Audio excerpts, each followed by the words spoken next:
Supreme court के आदेश से मध्य प्रदेश के शिक्षकों में भारी नाराजगी है। कोर्ट ने देश भर के शिक्षकों को पात्रता परीक्षा देने के लिए आदेश दिए थे। इसी कड़ी में मध्य प्रदेश के शिक्षकों ने सुप्रीम कोर्ट में अपनी ओर से एक याचिका दायर की है और मध्य प्रदेश की डॉक्टर मोहन यादव की सरकार की ओर से भी इस मामले में सुप्रीम कोर्ट के अंदर पुनर्विचार याचिका दायर करने की मांग की है। इसे लेकर मंगलवार को लोक शिक्षण संचालनालय के बाहर अध्यापक शिक्षक संघ संयुक्त मोर्चा ने बड़ा आंदोलन किया और लोक शिक्षण संचालनालय में आयुक्त को ज्ञापन सौंपकर राज्य सरकार से इस पूरे मामले में हस्तक्षेप करने की मांग की है। इतना ही नहीं, शिक्षकों का कहना है कि मध्य प्रदेश की डॉक्टर मोहन यादव की सरकार बेहद संवेदनशील है। मध्य प्रदेश के स्कूल शिक्षा मंत्री राव उदय प्रताप सिंह ने शिक्षकों के हित में मौखिक तौर पर आश्वासन दिया है कि और कहा है कि सरकार अपनी ओर से सुप्रीम कोर्ट में पुनर्विचार याचिका दायर करेगी। पूरे प्रदेश में जो है जो टीईटी का मामला है सर्वोच्च न्यायालय में किया गया है, तो लेकिन अन्य सरकारों ने पुनः दर्ज की है।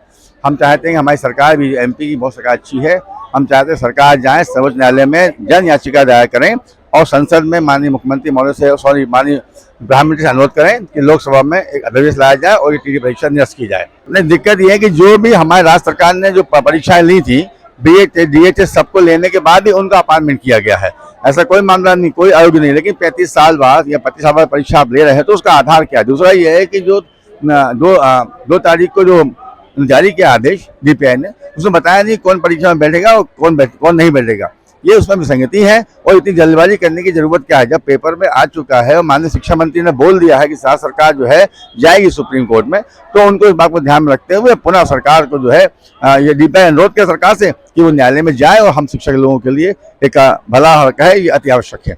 टीईटी हमारे लिए समस्या नहीं है। समस्या ये है कि टीईटी अधिनियम जब लागू हुआ था 2010 के बाद लागू हुआ, तो 2010 के बाद की आप सभी शिक्षकों को टीईटी के अनुसार भर्ती कीजिए, कोई दिक्कत नहीं है।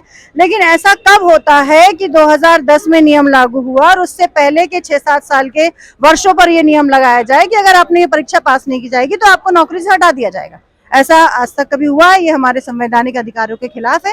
तो हमारा विरोध ये है कि जो 98 से लेके 2010 तक के शिक्षक हैं उन्हें टीईटी पात्रता परीक्षा ना ली जाए, क्योंकि 2006 के बाद से सभी शिक्षक कोई ना कोई एग्जाम पास करके ही इस विभाग में आए हैं, तो हम उस परीक्षा का विरोध कर रहे हैं। चलिए, अगर माननीय सुप्रीम कोर्ट ये कह रहा है कि हमारे जो आरटीई एक्ट है उसमें ये नियम दिया गया है, तो उसमें तो 2 बात और कही गई है कि शिक्षक गैर शैक्षणिक कार्य में नहीं जाएगा, जनगणना में, इलेक्शन में शिक्षक नहीं जाएगा। तो ऐसा क्या आज तक हुआ है कि शिक्षक नहीं गया? अभी गर्मी के सारे शिक्षक को लगा दिया गया है जनगणना में, तो आप उस आदेश को भी निरस्त कर दीजिए कि कोई शिक्षक ड्यूटी नहीं करेगा।